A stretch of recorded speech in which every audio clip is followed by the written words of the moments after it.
All righty, welcome. I am Heather Pierce Campbell, the legal website warrior. I'm an attorney and legal coach based here in Seattle, Washington. Welcome to another episode of Guts, Grit, and Great Business. I am super excited about the conversation today. It's on one of my favorite topics, and we have got an expert with us on that topic, which is creativity. And we have Patrick. Welcome, Patrick. Hello. So grateful to have you here. So we have got Patrick Williams, who is the founder of Sartori, and excuse me, I think I said that wrong. The founder of Satori Innovation. Is that how you say it? Yes. And Satori Innovation is an ideation accelerator, collaborating with clients to bring forth their unique innovative vision, expertise, and skills. Patrick himself is a passionate and inspiring public speaker, consultant, writer, artist, independent scholar, and visionary educator. Patrick has over 4 decades of experience teaching and facilitating deep learning to a wide range of audiences. He's a TEDx speaker and an award-winning artist. He has exhibited throughout the USA, Japan, and China. Patrick's art is in public and private collections. He has been represented by galleries in Chicago, Seattle, here in my home base, and then Omaha and Albuquerque. Patrick holds black belts in Karate Do and Aikido with decades of experience training and teaching Budo. So you're going to have to tell me about all those things because I don't even Sure. know if I'm saying them the right way. Patrick's comprehension, experience, expertise, and synthesis of creativity and innovation is unparalleled. He is the founder and CEO, like I said, of Satori Innovation, a consulting and ideation accelerator. So, Patrick, you and I connected through LinkedIn, which is one of my favorite places to connect. And I think Indeed. you had reached out after listening to my episode on intuition. Intuition. Yes. Yeah, absolutely. And so we had a great conversation about your work and about creativity in general. So happy to have you here today.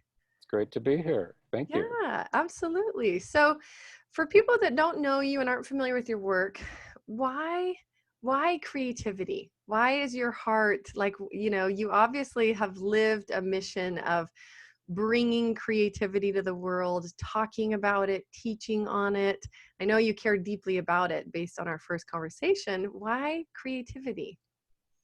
Well, I basically feel that everything emerges from our creativity or imagination and how we think about projects or programs or innovation itself. So innovation doesn't exist without creativity. So a few years ago, I started compiling a manuscript for educators, and that sort of grew into another manuscript, 2 manuscripts, one for educators and one for business innovation, because I realized how closely linked some of the books I was reading on entrepreneurs, how they pretty much seem like artists. You know, they put everything they had into their work. They stayed up late. They didn't eat well. They focused. You're preaching to the choir Yeah, right yeah, now. focus.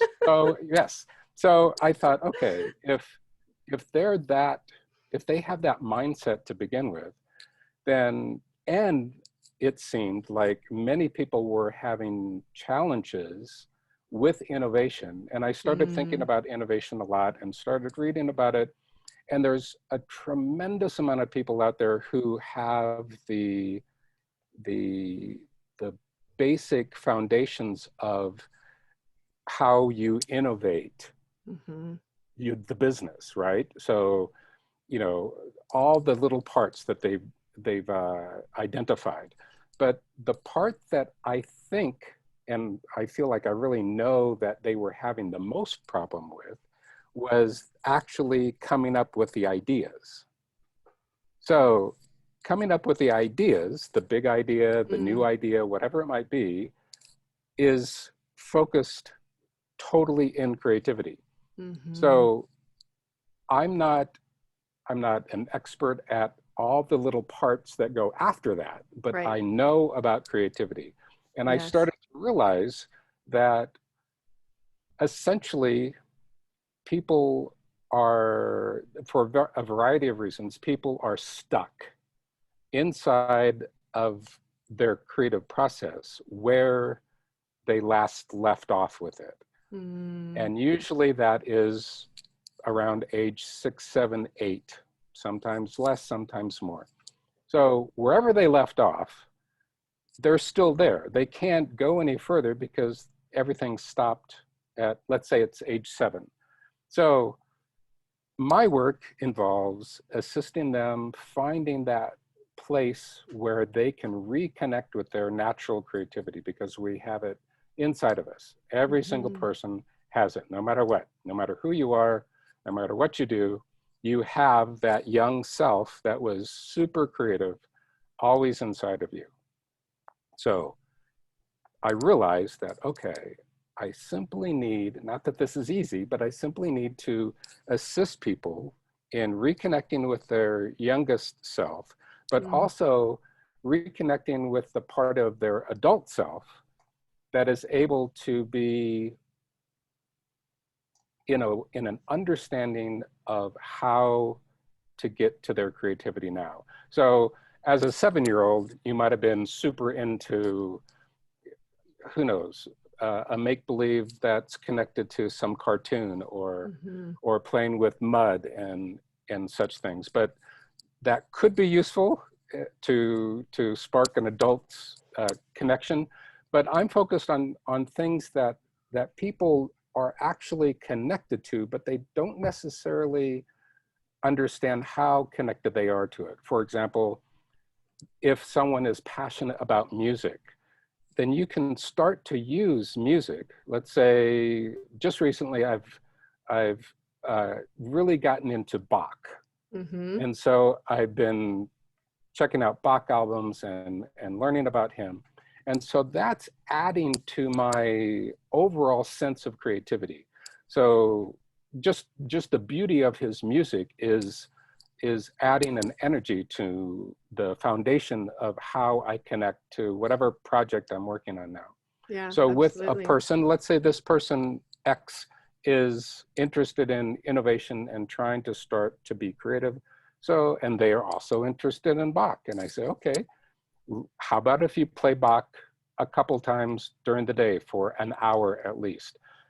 Couple that with a journaling session. So right off the bat, journal and play Bach, and just allow time to just sit there with the music, Mm. not triple tasking or Right. quadruple tasking, Right. but allow the experience of the music to start to inform all the inner parts that we have in some ways no idea how they work, but they're working all the time, right? The Mhm. intuition that you talked about. Mhm. Those are happening on so many layers within ourselves, on physical layers, on emotional layers, on mental layers, and on, if you're uh, interested in that, in spiritual layers also. Right. So we have to, I invite people to start tuning into things that they like to do Yeah. or that they're interested in. So the music could be a very important aspect to start to invite into your space. Mhm. And then maybe this person is also interested in photography. So I would have them every day go out and take at least one photo.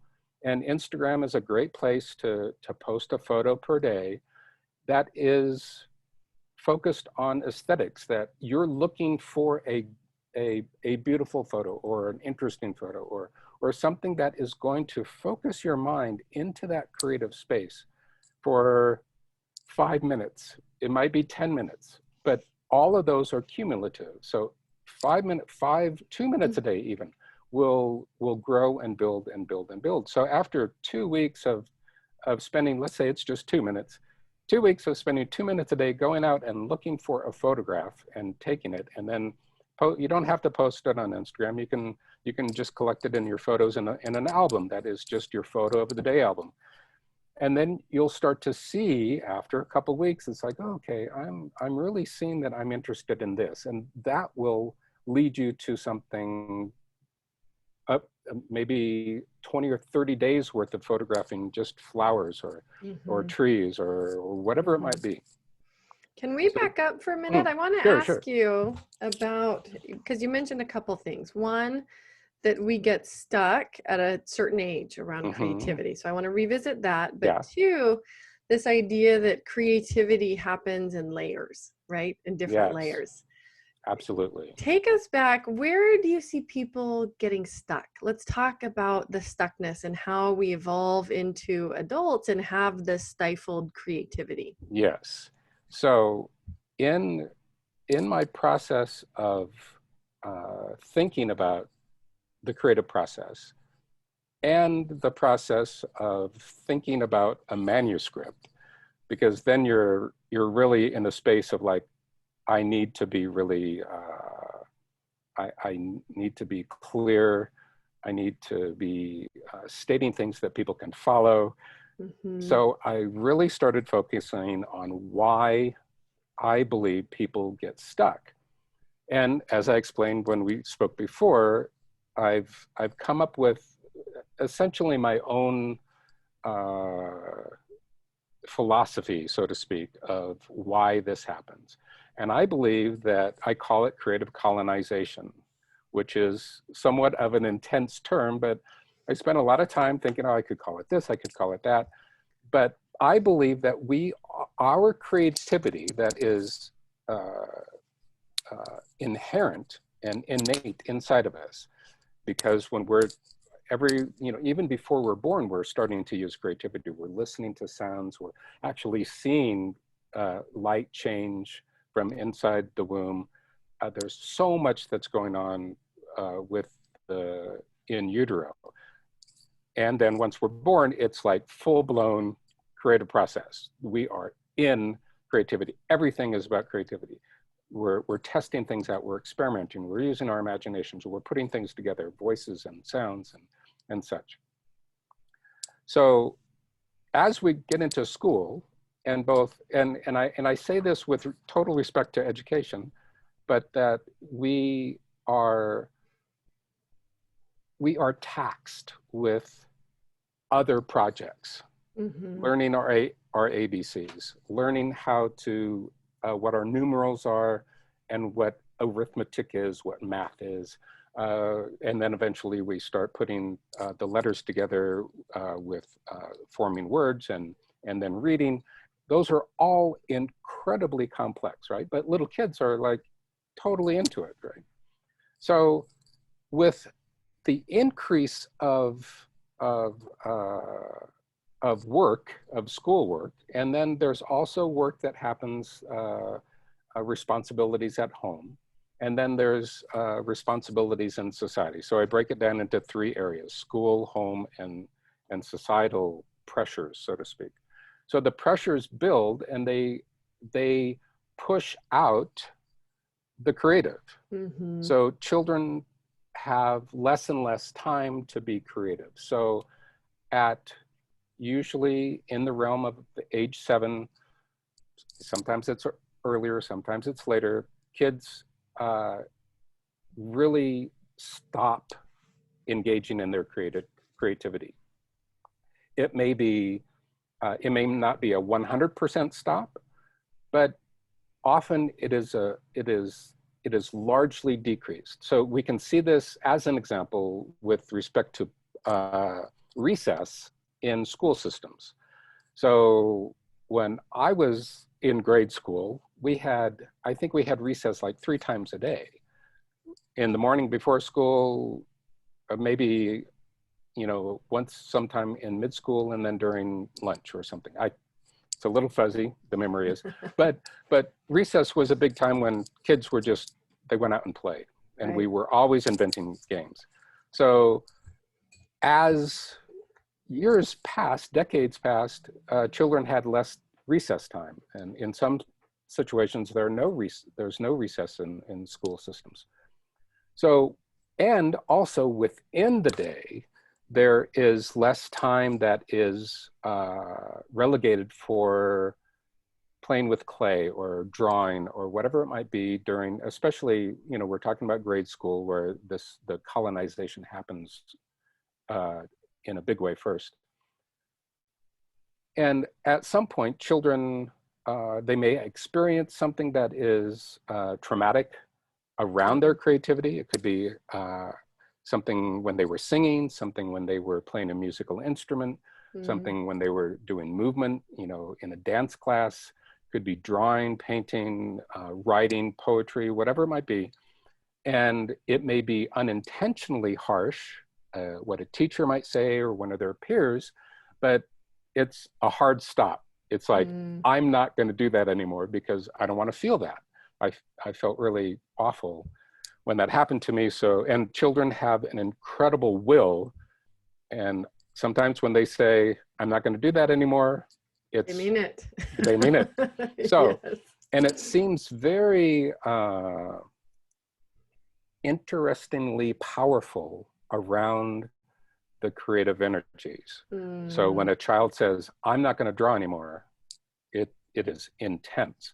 So, Bill, and I know you and I talked about this in our first conversation. I think the thing about creativity, at least this is the way that I view it, it's such a personal expression of self. Right. That when you get negative feedback about something, not measuring up or not being liked by an adult, it's, it feels like that is being reflected on you, not the work, right? And so I think it's really easy to internalize that it's absolutely. Yeah.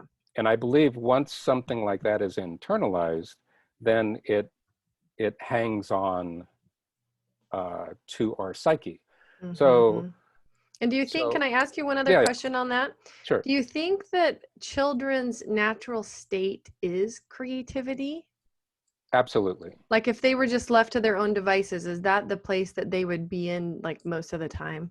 Absolutely. I have a number of examples, but the most powerful example is the work of Peter Gray. I can't pull up where his work has been, and he may be retired by now, PhD in psychology. And I'm looking up at my bookcase to see if I can see the book. But he did studies, he reflected on studies of 19th century and early 20th century work with indigenous populations that had very little interactions with the outside world from all over the world. And one of his big focus was on children. And throughout the world, all indigenous cultures that were studied, the children had full-on playtime. When they got up, they started playing, and when they went to sleep, they stopped playing. And there were only one restriction. Anywhere in the world where there was poison used for hunting, it was kept out of the reach of children. The kids could play with knives, fire, bows and arrows, all the things. Everything was fine. They could go anywhere they wanted to. But what was interesting is that the older children were in some ways in charge, not necessarily formally in charge, but they took care of the younger children. And they played hunting and gathering. They played starting fires. They played moving through the forest. They played all these things that were connected to what the adults do. And I'm sure that they played games that they just made up with sticks and tossing them in the water or whatever. But so one of the parts of his work is understanding how play is the source of learning. That's right. And there's another influential PhD, I'll think of his name, but his work is on play and the connection to learning. And there's a chunk of my background that was in early childhood education, which is all play. You know, Mm-hmm. you That's know that right. the children learn through play. So like Reggio Emilia, and there's a lot of other philosophies of education that simply say children learn through play, let them play. Mm-hmm. So in contrast to, especially, you know, I'm most familiar with the US educational system, there's been a big push over the years to go more and more into testing and academia, so to Mm-hmm. speak, which is uh, colonizing play, in my opinion, colonizing creativity. So children have less and less time to play, which Mm-hmm. means in my worldview, they have less and less time to actually, in their first language of learning, which is play, Mm-hmm. to be connected to what they are learning. And I believe children, we all have a propensity to uh, be moving in certain directions. That's And right. our play often shows that. Show us that. Yes. So, as an example, my wife and I were talking about it just the other day. I told a story recently of being in trouble in like first and second and third grade. And the teacher would make me go to the front of the class and sit in my desk. And all I could do was draw. I couldn't participate in what everybody Mm-hmm. else was doing. It was heaven to me.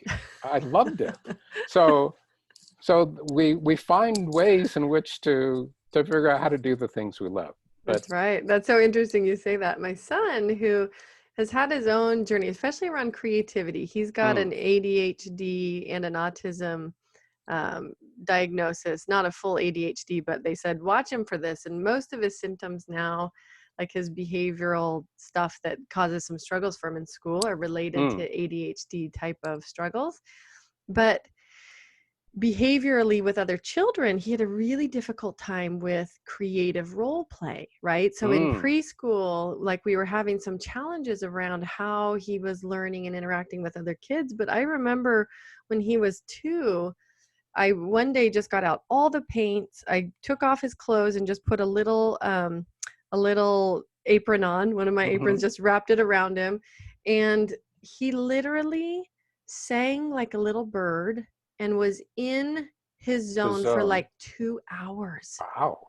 And that was unheard of. He was a Sure. very, very busy little kid. And I realized like it was this magical moment of watching him Mm, create. And anyways, it was just so beautiful. And to me, I just realized like, so he may not be able to role play or do things that other kids his age are doing. Like he had this very creative outlet himself. And right. I think it looks different child to child, right? Our daughter Absolutely. who's 3, we're learning about her ability right now to, play creatively and Sure. engage in role play. But it's really fun when you see them Yes. do the thing that you can see like, oh, this could Oh, be a creative outlet for this little exactly. person. Right. That's perfect. And that's saying the observation that it's different for literally for every individual child. And Yes. that's one of the challenges for the educational system that is Yes. mainstream right now, is that it's a push to get most everybody doing The most same everything things. at the Yep. same time, at the Yep. same age. And it's That's right. the studies with respect to reading comprehension all point to little boys learning Learning to read later. later, Yes. and And little not even girls. starting school at the Right. same age. Oh, yeah. I wasn't ready to, didn't really start reading until I was 10 or 11 on Yeah. a enthusiastic level. You Yeah. know, I could read, probably not at my grade level, but once I hit that moment, I Mm. have been insatiable in reading ever since. Right. Right. So, uh, and it's so your example of finding these modalities, you know, Mm. whatever it might be, Mm-hmm. that the child shows enthusiasm, and to be aware that it could change Right. just like that. Right. And the challenge for parents is to like, okay, what's next? Yes. And to be using your imagination, your awareness of all of their little clues on what is interesting to them, what's catching their attention, how do you see their imagination really lighting up? And That's right. that's what I'm envisioning to do with clients is in through conversations, Mm-hmm. hearing the clues and the little tidbits of things that they're interested in and that they're curious about, and then following that, because literally that's what children do, that's what we all did when we Right. were kids, and that's what artists do. And Is is that, it, do you think the missing piece with adults is the permission part, the just ooh, giving themselves permission, right? super big, Yes. because I've heard it from so many people uh, that they feel like they don't have permission to do something. Yes. That it feels so, on one hand, it feels so frivolous or Mm. meaningless, or terms that they may have heard when what I call the creative collapse happens, and they say Mm. no more. And then people are basically, what you're describing is what I call the creative void. They're in that space Mm-hmm. where they haven't gained that inner permission. And in some respects, I feel confident to say to people, you have permission to be creative, because Right. people trust me. They know, they can see that, oh, Patrick, he is creative and he Yeah. knows how to be creative. So, and he seems to be someone who really knows a lot about it. So having permission from him makes sense. Right. Seems like So real permission. right. Yeah. And if it helps, that's awesome. Yeah. But that conversation internally is so important, to say, you know what, I really want to do some poetry. Mm. And oh, I want to paint, or I want to play the piano. I took lessons for 10 years, and I know I can do that some more. Mm-hmm. And and one of the things that are so important for adults is scale. Mm. Is there's so much, oh, I can't paint like Michelangelo. Right. I can't play music like Mozart, or Yes. I What if can't my play the drawing looks like a 5-year-old's drawing? right, which actually is a compliment in some ways, right? So Right. yeah, so we need to be gentle with ourselves, Mm-hmm. and not evaluating is fine, but being severe in our judgment is unnecessary, especially when it's just for ourselves. Mm-hmm. Making art, whatever it might be, is something that is, even for me at times, there are things that people have never seen that I've gotten rid of, or I've burned, or whatever, gone through a ceremony to get rid of it. Right. So there are times when it's great to share, and someone, after a little while, they may say, yeah, I want to share it with my significant other, or my children, or Mm-hmm. my friends, or whatever. But that's not necessarily The point of it. what the point of it is. The point of Mm-hmm. it, and it might not be. When I'm teaching folks now, I'm not wanting or not teaching them how to make art. Mm-hmm. Using the arts is an easy way for people to understand that they're connecting with their creativity. With the creativity Right. process. Yeah. So it's just as important for me to have people go on walks, or pay attention to the kinds of conversations they're having, and Hmm. how if they're pushing the conversation in a certain direction, or if they're like we're having now, we're exploring a lot of different ideas, but there's a direction, of course, Mm-hmm. but it's open. And Right. through open conversation, because I'm saying things now that I've never said before, and so I'm learning through this process of putting words together, like, oh, well, Mm. that's a great way to say that. I'll remember that. Mm. So the essence of creativity is not necessarily an object or Mm-hmm. a a uh, a product or a uh, a widget. Mm-hmm. It's Even if you're wanting, that go ahead. outcome. Yeah, Right, to me, I see it as the process or the experience, or I mean, there's various ways that in my mind I would want to describe it, but in some ways it's just the gift of time to explore. Right? It's right, really about getting back to that sense of wonder and exploring, which I think we had loads of as children. absolutely. That's what we did when we were children. Yeah. So that's uh, part of what really gets in the way of business innovation is that they're totally focused on the widget, right? Yes. Well, and Or I'm so glad you raised this because I wanted to mm, say in entrepreneurship, how do we utilize this conversation and this topic to serve entrepreneurs who could use creativity, right, yes, to really support their business, their process, their fulfillment or their exactly, joy in their work?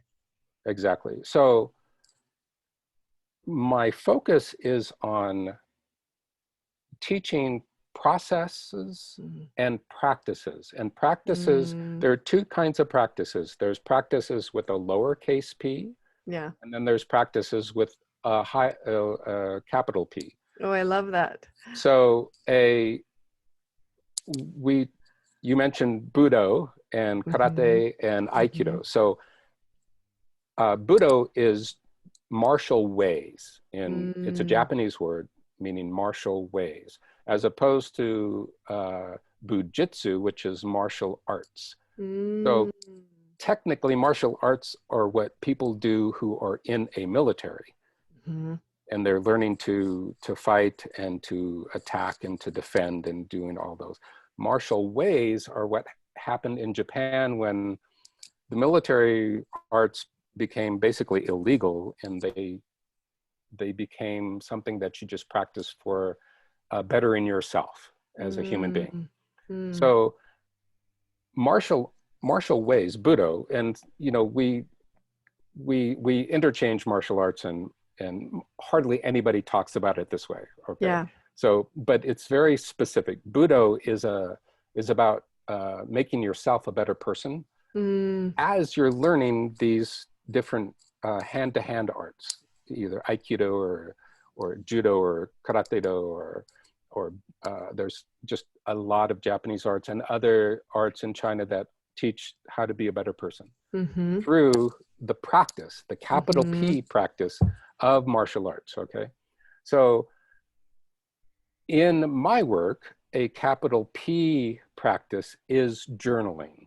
as an example. mhm, So not journaling, not having a journal, and every once in a while, you pick it up and you write a couple lines, and then mm, I used to do that years ago. Like mhm, 40 years ago, I had a whole bunch of notebooks that I'd scrawl ideas in, but there wasn't any coherence. mhm. 20 years ago, when through my wife, when we first met, she introduced me to journaling, and I've kept a daily journal ever since. And that becomes a capital P practice. It's a practice that I do every single day. Of course, I miss a day every once in a while. We just traveled to see family, and the day we left, I didn't journal that morning, but I journaled later in the evening. Mhm. So you can. There's always flexibility, but the capital P practice means that you are writing every single day Mhm. about something, and you need to write. You can't just write a page. You need to write a couple pages, Mhm. and it needs to be with a pen and paper. I'm with you. I'm so with Not, you. not, I Mhm. mean, making notes on your computer is fine, or on your phone, or on your whatever device. I do that sometimes. That's fine. But this is a practice. This is like Mhm. meditation. That's right. This is a time for you only. And I cannot tell you the benefits that I have experienced from journaling. Mm-hmm. Just getting my ideas down is amazing, because they used to have to be just stacked in my mind, and of course I would forget things. So it's a place for so many different things to happen. You're keeping track of events that are personal, that are family, whatever. You're keeping track of business experiences. I'll write about you and I's conversation in the morning, tomorrow morning. I wrote about getting ready for it this morning. Mm-hmm. Then there's the historical aspect of it. So when I'm teaching people about journaling, I'm teaching them you start journaling, and after you've filled 2 or 3 journals, you can go back to, let's say, you've filled 3 journals in a year. You can go back to January and start looking through them and see how you were thinking about your widget, using the Mm-hmm. widget as the example. Mm-hmm. I have a dream of devising this widget, and that's my goal for my company, my startup. But the path to getting to that widget, most people think is a straight line, but it's not. It can't be. And if you try to make it a straight line, you're just, butting your head against the wall. Mm-hmm. The creativity and through my main focus is drawing and painting. Yep. It's never a straight line. I have ideas about things that, I know now how to follow the path, but when I was young, I didn't know how to follow the path. I thought it was a straight line.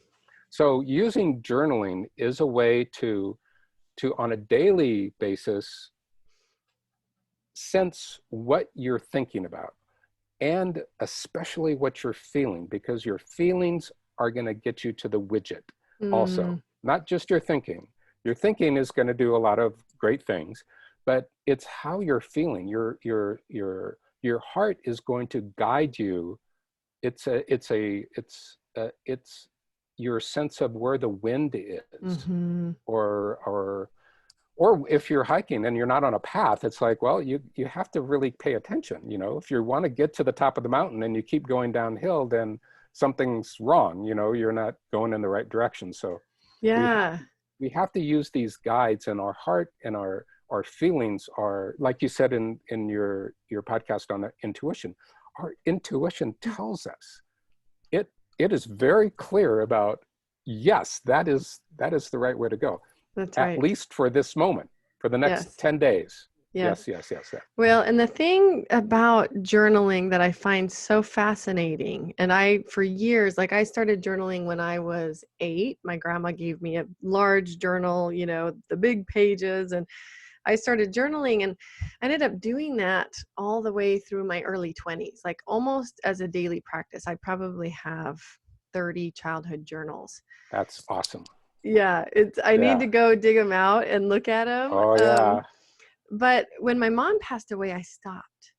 And Mm. so, I don't know what happened. It was like I was less interested in writing about stuff and more Mm. interested in like living and being aware of time. I still love, and I actually need to start, I would love to start a writing habit again, because I've used it intermittently times in Mm-hmm. life where I've dug into it. But when I do it, what I find is that our heads are, at least I can speak for myself, a very busy place. Oh, very Right. And huge, busy. Yeah. yeah, so many ideas and things competing for time and attention in Mm-hmm. there, that the act of journaling, especially a morning practice around journaling, it's like you said, it's the compass. It The is. way that you're able to create space in your head because of what you're able to pour out. For me, there's Mm-hmm. just nothing that replaces that as a way to No. come to clarity really quickly.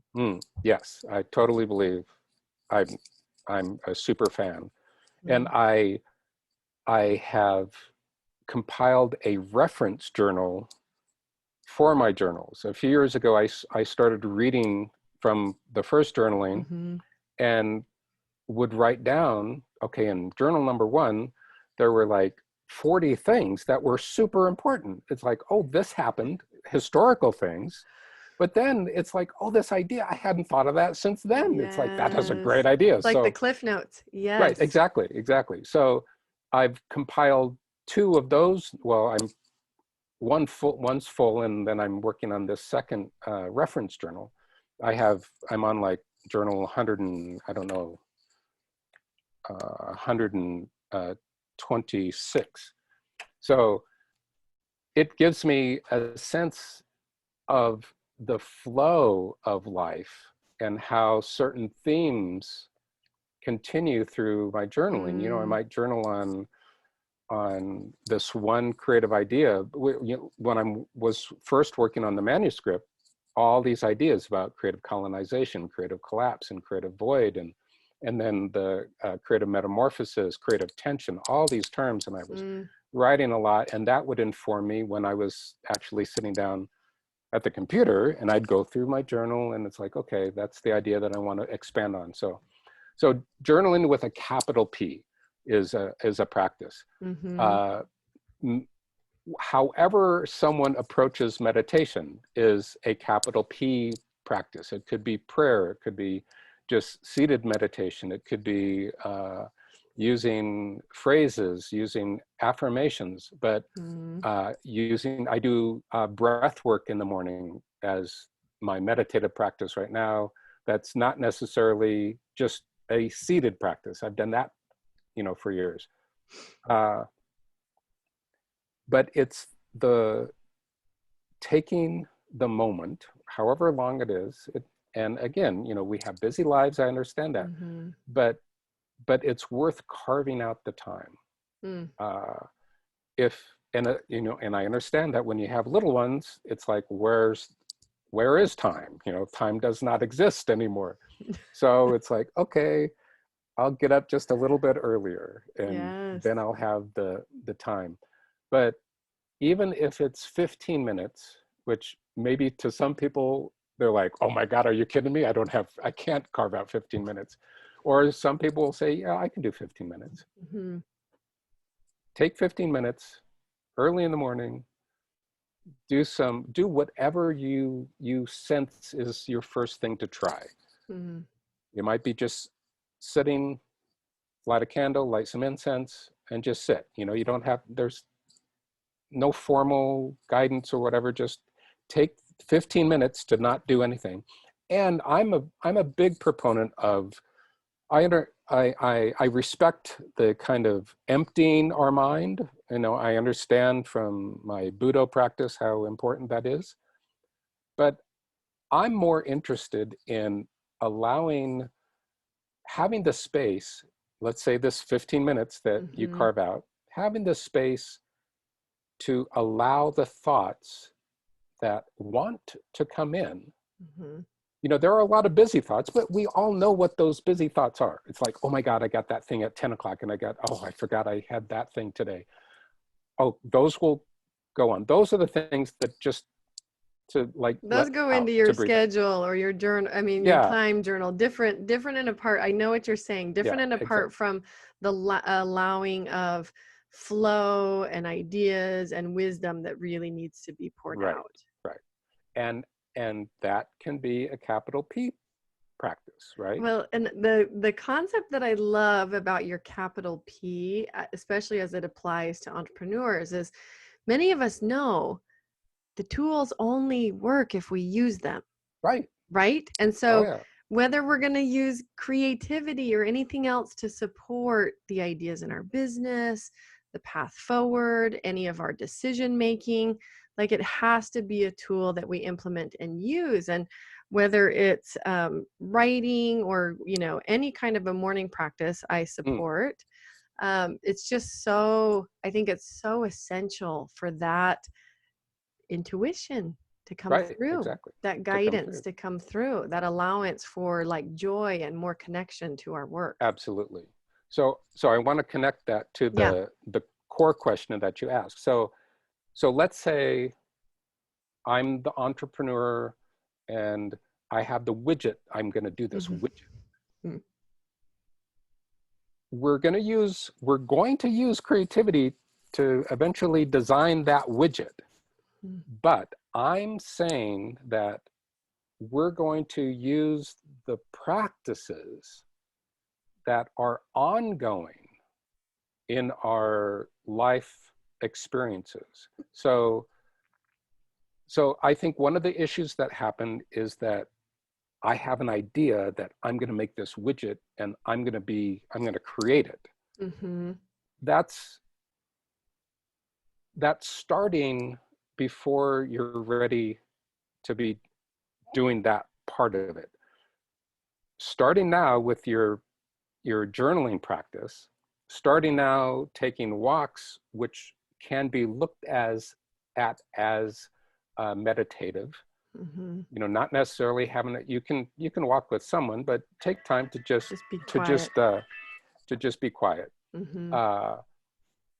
And observe. So that's a practice that you start before you're going to invent the widget. Right. Right. So I'm trying to set this up in a way that makes sense. Well, what I'm hearing from you, and this may not be accurate, but what I'm sensing is it's the pushing versus the allowing, right? Right. Having the idea and saying, I'm going to do this versus saying, I'm going to allow this idea to show up and evolve and be part of, my creative process. Right. Versus like forcing yourself through the paces of doing the thing. Exactly. I have a great analogy. Let's say you and I decide that we're going to run a marathon. Mm-hmm. We're not going to run a marathon tomorrow. Right. So we're not, if we want to invent our widget, we're not going to invent, yeah, I'm not either. We're not going to invent our widget tomorrow. Right. So to do the marathon, we're going to have to train. We're going to have to start maybe walking for a few weeks and then running maybe a mile for, I don't know how long. I'm not a running coach. So, right. But we would have to build ourselves up to running a marathon. That's 26 miles is a long ways. So having that idea, okay, we're going to run a marathon. We have to understand that there's a process that has to happen. And I think in the world of innovation, people get so excited about, I get this widget that I want to invent or that I have this idea for, and they jump right into it. They jump right into the marathon, and they're not ready for that. They don't have the skill sets to be creative, right? Mm-hmm. So they haven't been journaling as a practice for a while. They haven't been listening to Bach for the last 4 months as a practice. Sitting there, let's say it's just 15 minutes, that's fine. Let's say it's just 5 minutes. 5 minutes doing nothing and listening to Bach is going to give you huge amounts of information that you have no idea that's happening. That's right. So, and adding to that, months of taking walks that are focused on inviting the ideas that will get you to the widget. Because we can't get the widget until we're ready with all these practices, I believe.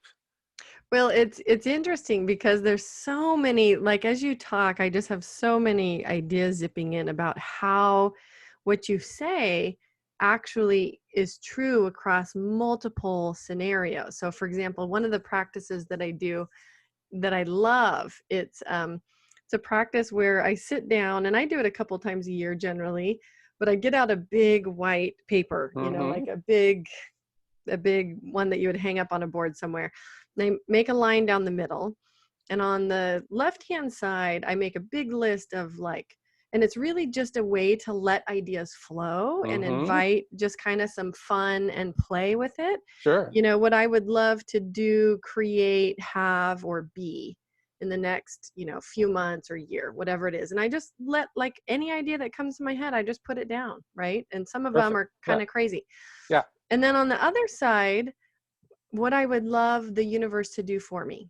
Super. And Yeah, and the thing that this does for me, because growing up, I was very much a type A behavior where the weight was always on my shoulders. If there was a Mm, group project or anything to be done, like I knew I was going to be the responsible one to do right. it, Sure. Sure. Yeah. But I think it's really important, including as entrepreneurs, to understand we don't have to be responsible for everything. We No, we don't have can't. to, no, and that there's so much joy in allowing. So I love the word allow, but also accepting that we don't have to understand the how, right? So we can invite the idea in and then allow the how to show up. Right. This is the part that can evolve to actually help these ideas come to fruition, right? And Right. oftentimes when I've put ideas down on this little chart that I make, I have no idea about the how, like not Right. even Oh an no. inkling, Oh right? no. No. Right. But it's amazing how many times that works, how Oh, many of course. times those things come to life just in that process of writing, expressing, saying Mm-hmm. it out loud, like just being with the idea. And I think that there's a bit of magic both in the process of writing. I really, really believe there's magic in this Mm, process of putting something out of our hearts and heads onto paper, and absolutely. and then just allowing what to happen next to happen, and just being a part of that flexible, open, intuitive, creative process. Right. And that's, you described very well what, like I said moments ago, what trips up entrepreneurs, because everything has to happen now, but they don't realize that they're running a marathon, or they're Right. going to run a marathon, Mm, and they have to start training for this. They have to start training for when they when it's time to access the creativity in a big way. right. So as for myself, and I don't say this, it's just natural. I I set up my studio, but I don't have to build myself up to be Hmm. creative anymore. Right. I show up and it happens. And of course it happens in different levels. Some days are more, I'm more in tune than other days. Yeah. And I know that in the morning. I do a drawing every single morning. And I can tell by that drawing of, what my level is that day. And Mm, it's like, oh yeah, this is a great day to paint or draw or whatever. right. Uh, But I love what you say about showing up, right? That big mm. P, Oh yeah, right? This is the work that has to be done to facilitate what needs to come next. And yes. it's like there's a quote, and I think it comes from Stephen Pressfield's The War of Art, where there's a I've read that, writer. yeah. Yes, but there's just a brilliant piece about how often, especially creative people, wait for intuition to show up, right? And in this Yeah. particular quote, the writer was saying, luckily, it shows up every morning at 9 a.m. He's Right, there doing the work, right, right? And right, this is the big P part of it. Like yes, whether we feel creative or not, I think just showing up is just, it cannot be overstated, the importance of that big P. right. There's a quote, there's a Picasso quote that says something like this. I'm just grabbing it. Hmm. It says, uh, inspiration finds me while I'm working. Yeah, So while he's painting, inspiration is finding him. that's He's not right. waiting for inspiration and then to paint, right? That's right. And this, it's So the same it's the concept same about concept. Yes. luck and opportunity, right? It doesn't just hit you out of the Mm, blue. When you're doing the work, it shows up. This is how opportunity, and people who, you look at somebody else like, oh, they're so lucky. The reality is they're probably just doing the work, and right. opportunity finds them because they are doing the work. Exactly. In the fields of observation, chance favors the prepared mind. That's It's right. a quote from Pasteur. So when I read that maybe 10 years ago, and the light bulb just was like, oh my God, yes. If we're not prepared, we're never going to notice. Yeah. So and chance is a interesting term to use, because is it actually chance Yeah. for the prepared mind. And so the practices, the capital P practices, are my way of assisting people in learning how to prepare their mind for creativity, their mind, their heart, their body, and their soul for the creative moment. So, because I believe the issue is, like I've been sketching out, is that if we're waiting, you know, in 3 months, I'm going to be creative and design my widget, the 3 months are going to come and you're still not prepared. You haven't done any work to get ready to have the creativity be accessible. So the practices I'm talking about are assisting people in becoming prepared. They're assisting people in understanding how to access their creative process. Because like you said, every individual child and every individual adult has a very, very special way of accessing creativity. And it's linked directly to how we learned, and it's linked to our play. So if you have that propensity to invent poetry, then that's going to assist you in making your widget. And even though that doesn't make any sense, trust me, it's going to help. That's right. The cross domain, the idea of cross domain is absolutely essential to creativity. Artists of every genre are natural at cross domain exploration. So even though listening to music doesn't seem too cross domain, it is. It's another field that you're taking in information. Reading math journals could be absolutely essential to someone's widget invention that has nothing to do with math in some ways. Sure, there's math involved, but these experiences that we get from of paying attention to things that we're interested in, and it doesn't have. It can be the most strange. You know, maybe you're like looking at birds, and you're starting to checking birds off the list of like, oh, we just saw that bird, we just saw that bird. Somehow that is going to inform you. It may not be.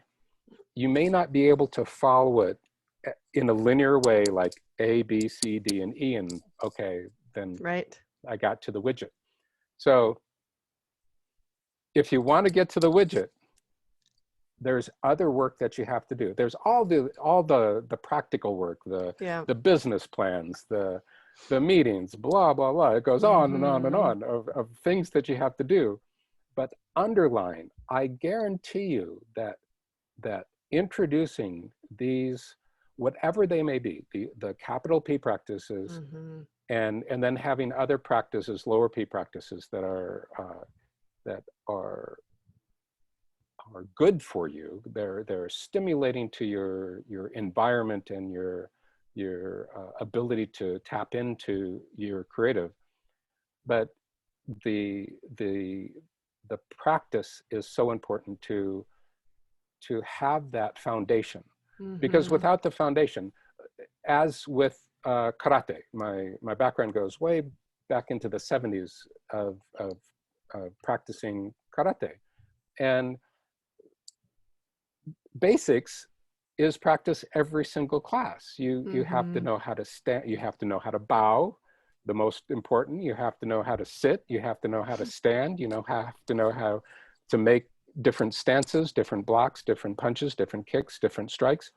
Those are the foundation that everything else develops from. If you don't have a strong foundation, then your Buddha will not be strong, and your heart won't be strong. The practice, whatever the practice is, and with everybody, it's going to be different. People are going to have many people will have certain things that they're interested already. And that's great, because then we can key in on those. But the practice, and having the practice flow through your daily routines, is the foundation that creativity emerges from. Mm. So the things that you're reading, the things that you're listening to, Mm-hmm. the conversations that you're having, the experiences that you're having with your family, your friends, all of those are necessary parts of your creative process. If if we don't respect those things, and if we don't Pay put attention. pay attention, yeah, if you Yeah. don't pay attention, then you're not, you may get to a widget, but it's going to be a widget with a lowercase w. Right. You're not It's benefiting from the full capacity of, I would say, the potential for support on that path. right, exactly, exactly. And again, I think scale is important, because of course we know so many entrepreneurs want to make the next big thing. Mm-hmm. Mm-hmm. And it it may not happen. It may not ever happen, but You're it may not happen. It probably won't happen the first time. You know, right. as much as when I was 20 years old, after painting, you know, I'd been painting for 5 years, I wanted to make a masterpiece. It wasn't in the cards. You Mm-hmm. know, if that has ever happened, I feel like I've made some really special works, but it's Mm-hmm. not my job to label them that. Right. So it's the balance of putting everything that you have into, using our example of the widget, Mm-hmm. and really believing in it, but also understanding that it may not be the next biggest thing. Being, Mm. you know, there's a realism to our process. Well, and there's a couple things that I want to loop back on. One is, from the standpoint of entrepreneurship, all of us understand, or we should essentially by this point, understand the importance of systems, mm, right? So from a system standpoint, having this built into, because the other reality, and the thing I actually love about my podcast, about the conversations I've had with people on this podcast, mm, is, the path of personal development and business, I see as heavily intertwined. I see them as the same path. Our sure, businesses are only as good as our capacity to show up and serve and make good decisions right, and, right, do all the things that are required of us to build a really thriving business. And I also see business and entrepreneurship as one of the greatest opportunities we have in the world to make meaningful change, to support the good that needs to right, happen in the world. Right. And so this idea that somehow we should separate out, personal development or have it live in a different space, it needs to be systematized. We need to focus on it, like, right, the practices with the big P, as a way to not only support the personal side of our lives, but to support our business as right, well, right? exactly. Yeah, for sure. The first thing I think of is, early in my karate training, our teacher told us that the things you learn in the dojo, you take out into the world. Mm-hmm. And, Mm-hmm. you know, parts of the dojo of what we were being taught was to be respectful, to honor the other person, to be truthful in how we are and how we're treating other people and how we're communicating. All these things were part of the system of the Mm-hmm. dojo. Mm-hmm. And he was saying, Sensei said, you know, you take this out into the world, and then you start to bring the world back into the dojo too. So it's a flowing circular system that that are have beneficial feedbacks Yes. that are assisting in our personal growth and understanding, but is also informing those who we work with and informing our business decisions and such. So That's I'm right. I'm a big fan of of the concept of of those integrating systems, because they Mm-hmm. all have to flow together, or not. I mean, when they flow together, they're working the best. So That's right. it's in your journaling practice, you can see where things are not flowing together so well. So Yeah, so absolutely. it's so important. Yeah, I agree. Oh, well, I have just loved this conversation, Patrick. I know that we could probably go on for days. I mean, I'm sure this is the tip of the iceberg as Tip far of as the the iceberg, work that you do, but indeed. the importance of creativity, nurturing creativity in ourselves, incorporating it as a practice and even as a part of our businesses and our work. I mean, it can't be overstated. And so No, I love this conversation. I'm so grateful that you took the time to show up and have it with us and share your wisdom. I was Where happy to do so. Awesome. Well, and for people that are listening and want to connect with you, where do you like to connect? Let's see. I know you and I connected on LinkedIn, and We then I can, think, yeah, connecting on LinkedIn is probably the easiest on the larger professional level. okay, Patrick at patrickwilliams.com is my mm, email. I love Uh, it. And I'll share all this information for anybody listening, and whatever links you'd like me to share, Patrick, I'll put Great. into the show notes so people can visit those at legalwebsitewarrior.com/podcast. Any final thoughts, Patrick, that you'd like to leave our listeners with? Yeah, I thought I wanted to say that when you're connecting with creativity, the it's great for the widget. It's great Hmm. for entrepreneurial ideas and development and innovation in a business context. But the fundamental benefit is that it assists your life. Yeah. It assists yourself personally. And when you build that awareness of your creative natural essence, then Mm, it flows into your personal relationships. It flows into your family relationships, your friends, what you do in society, as well as into whatever your business that you're developing, your startup, or your innovation ideas. So I just mm, want to assist that fundamentally this is about helping yourself become yeah. a more healthy person.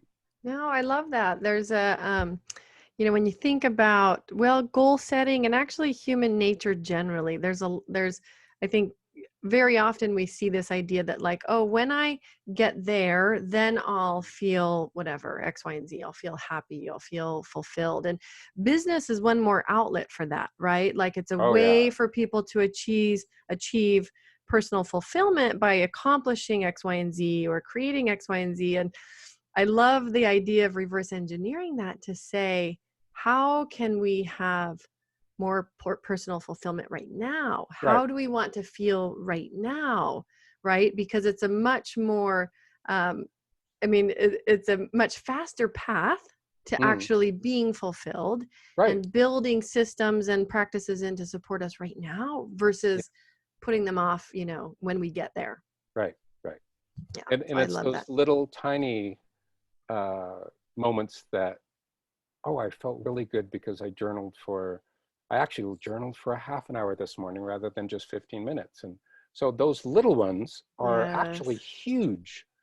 And we Yes. tend to wait, oh, for the big widget unveil, when actually that is fulfilling. But when you're actually experiencing that, it tends to be much less fulfilling that you were thinking it was going to be, Yes, this when is the little it. ones are the Or the real are deal. kind of the big real deal. Yeah, the Yes. real life feeling Ugh. experience moments. Yeah. No, I love that. An example of that in my personal life just the other day is we were having a tough time. My kids were at each other. I have a 3-year-old and an 8-year-old, and my 3-year-old is very vocal, and so is my 8-year-old. And so they're clashing a lot right now. And, none of us get breaks from each other because Right. of COVID. So it's just intense. And we were trying to have dinner and I just needed a break. I don't think daddy was around. Something was happening and I was inside with 2 kids that were just screaming at each other. And so I turned on music, like just kind of got up, took a break, turned on music. And it was just like a really fun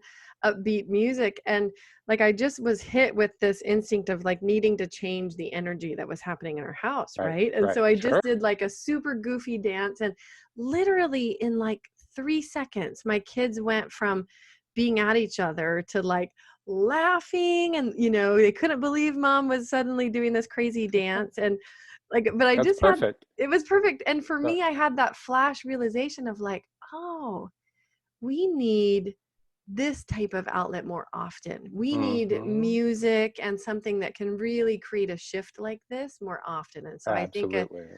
huge part of creativity is just that part that you mentioned about paying attention Paying attention. in the moment of like, You did, yeah. what lights you up, what Right, feels good, what right, works, right? right. So I Perfect. love that. That's a great, great story. Yeah. Well, I so appreciate you. This has just been such an enjoyable conversation, Patrick. I look forward to being in touch. For anybody checking out this show and they want to connect with Patrick, be sure to visit the show notes, legalwebsitewarrior.com/podcast. Thank you, Patrick. Thank you, Heather.